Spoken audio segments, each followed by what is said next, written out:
right, today we're going to talk about the Chicago series. So, Coach, literally no idea what you're talking about with Chicago. Okay. So you kind of gave me a Spark Note / Cliff Note version before we got going, but you're going to kind of explain. You said it's like, I mean, I like the NBA. I have guys that I've coached playing in the NBA, but I'm not per se an NBA guy. I'm more of a college guy as far as watching games. So explain what you mean by the Chicago set or Chicago. Yeah, some people are calling this Zoom action. Other people call it Chicago action. And it's if you're watching an NBA game, every single team is running it.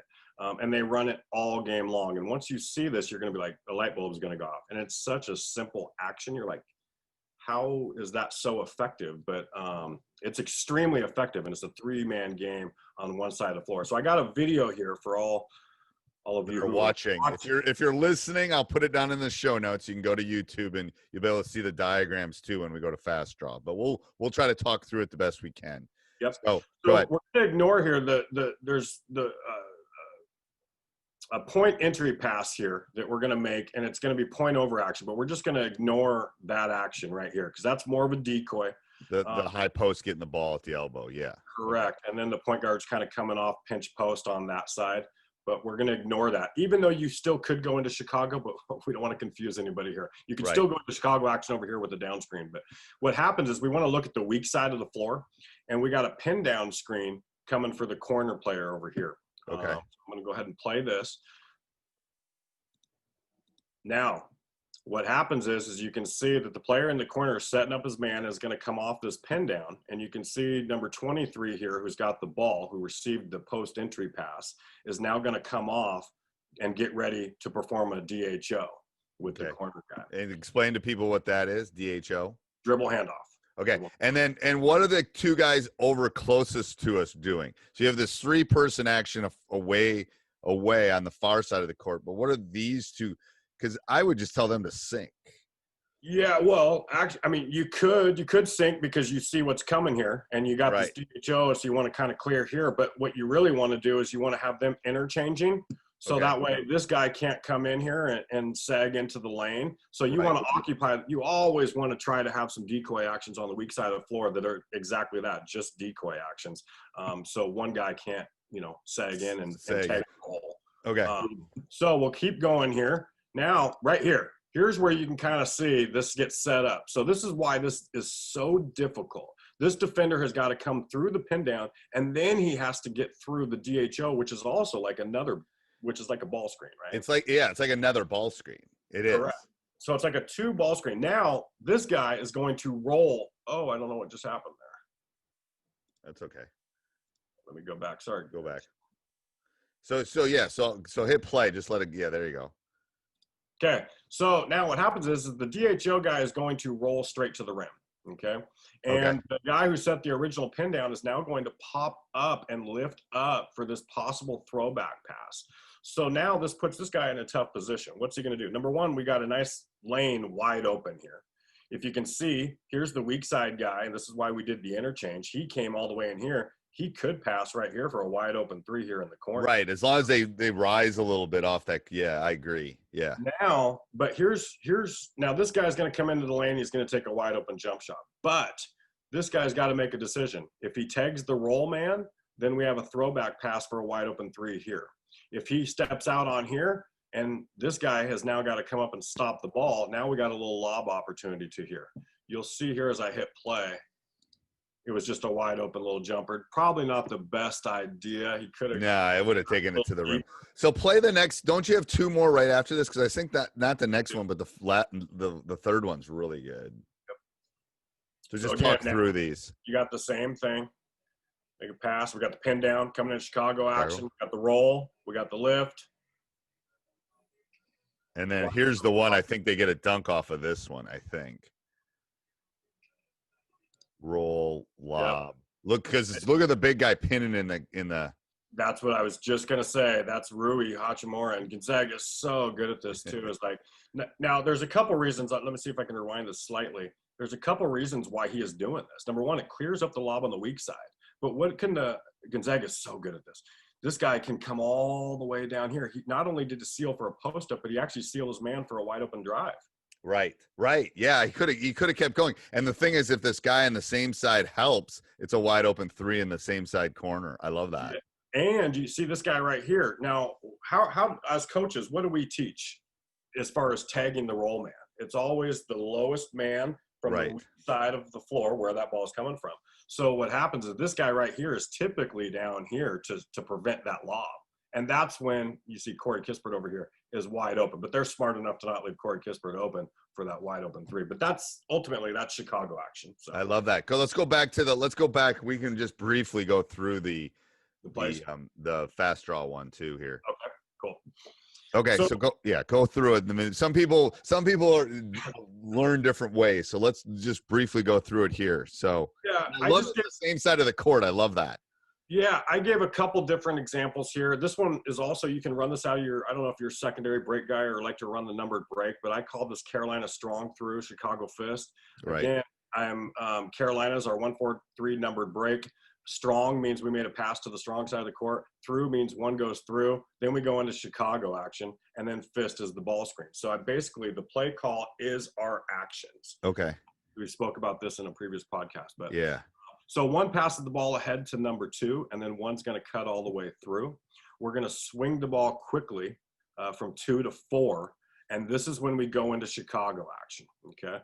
4 is coming off here. 3 is coming down to set the screen for 1, to clear 1. And then 4 is going to DHO with 1. Now we're kind of almost in pistol action. I don't know if everyone's familiar with pistol action, but it's as soon as you come off a DHO and then you're coming off an immediate ball screen. So as 4 is coming off with this DHO, 5 is sprinting up to set that ball screen afterwards. Okay. And again, you got 5 is going to roll, 4 is going to replace, 1's coming off. So what's the decision here? If X4 comes in here to tag, you got wide open 3, 4, right? If we stay here, okay, now X5 has got a tough decision. Do I stop the ball? Well, that's going to leave that pass. Well, and I think X2 and X3 have decisions too, especially if they're doing any sort of movement on that side. It's like, what do you do? Do you stop the drive? Do you leave the 3? I mean, well, you would have to probably do this, right? I know. I think X2, so X3's got to come in here and play now, and then X2 has to sink and play too. Right. And it's going to have to go in scramble mode. So if that ball goes to 3, he's going here, and then we recover, and we have to do something like that, right? I know. I love that. I'm probably not doing a pretty good job for the listeners at home. No, that's okay. They can. That's all right. So then, what are the other 2 actions on that? Yeah, so here's another one. So the one I just gave was Carolina strong action. This is Carolina swing double Chicago 41. So now we just swing the ball 1-4-3 over here to the 3-man. So they didn't do this on the video. They didn't swing it. They just kind of started it on the side. Okay. Yeah. Yeah, I just put this into our Carolina offense, which is, it's nice because when you come down, do you want to get set up into play or do you just want to get into your offense? Well, this is your numbered break. Boom, we're just coming down the floor. We're dribbling the ball up. We're in our spots and we're just going. We're in our Chicago stuff. Yep. So we swing the ball immediately, 1 to the 4 to the 3, and then we have a double stagger away. So 4, if you look at frame 2 here, number 4 and 1 are going to go set a double stagger for 2. 3 will pass the ball to number 2. And then if you remember in the first video we watched, this is the action they got in, and I told you to ignore this. Now we have a ball side one. Yeah, so now number 2 is going to pass the ball to number 4 in point over action. This is point over action when you pass the ball to number 4 at the point, and then you come over almost in a pinch post situation, okay? So now there's so many things you can do from here, but I'm just going to keep it simple here. Number 2 sets the down screen on X1, okay? Number 1 is now going to come off and receive the DHO from 4, and here we go. We're in that situation again. X1 has got to fight through this screen, and then he's got to fight through the DHO and screen there. So what are we going to do? Are we going to go over? Are we going to switch? What are we going to do? So the key is you're making the defense make decisions. Yes. Yes. It's so simple, right? It is. Super simple action, but it's extremely hard to defend.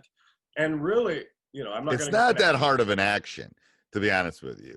From a teaching standpoint, it's not that hard of an action. Correct. And the key thing is you can run 3, we talked about the SSGs, right? You just run a Right. 3-on-3, and all you're doing is reads, and Right. reading the tag man. But you got 4 rolling, 2's going to lift behind, and here's that action again. What are you going to do? Is X2 going to come in here? Here. 2 is open. So you can see how effective that can be. Okay, and then give the last one here so we can keep. I got one. This one's kind of creative. This is kind of point. This is Okay. a dribble handoff with 1 and 2, and then we immediately hit number 5 here at the point, and you can see some X action here. 2's going to come off. Do you here. like the X action? Do you like the scissors action? I like the scissors action as a decoy action. Yeah. 'Cause I don't. You don't score much off the scissors action. You might score off at one time, and then all of a sudden they're going to get hip to it, right? Or they should. Right. But I love this. You know, you could maybe score off this early, and if you did, you might want to lift 3 up and then bring them back down. But then this is what I like. Immediately, you go into, once 4 comes off on this side, we're in Chicago action as you go into frame 3, sets the down screen, 5's coming in the DHO, and again, you got 4 lifting, 5 rolling. Now, one thing that I always do too,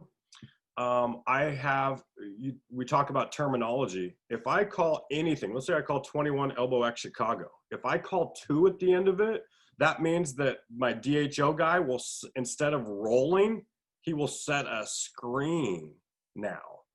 A second, so he will DHO and then down screen for 4. And then he will slip. So what happens is they think one action's coming, then you kind of hit them with something different, and now you're just you DHO, and then you go straight into another ball screen or down screen for 4, and he pops. Do you do a lot of that, like little tweaks and stuff? My books are full of it. Everything I run is a counter to a counter to a counter. You can defend me any way you want, and I got a flip side to it. Okay, so let's talk about so where would so again, I'll put this down in the show notes, the video that we watched and this fast draw. So let's say someone wanted, where would this be in your library of 18 billion things you have on your website? Well, you can find it in the Carolina offense, which is my secondary transition offense. Okay, Chicago's in that. Yep. Chicago is also it has its own playbook where I give you over 100 different Chicago actions out of multiple different alignments. Okay. So there's specifically their own Chicago playbook. If you are just looking for Chicago action, and the Chicago action's great too, because that book comes with drills that go with it. And breakdown drills and reads, because ultimately, if you really want to be good at this, you need to teach your players the proper reads. Who they're who's running this the most? I wouldn't even say anybody's running it the most. Every single team in the NBA is running it, but Gonzaga runs it. Michigan State run it. Those are, there's a reason why they, those two programs right there are stealing from the NBA, and that's why they're who they are. Okay, perfect.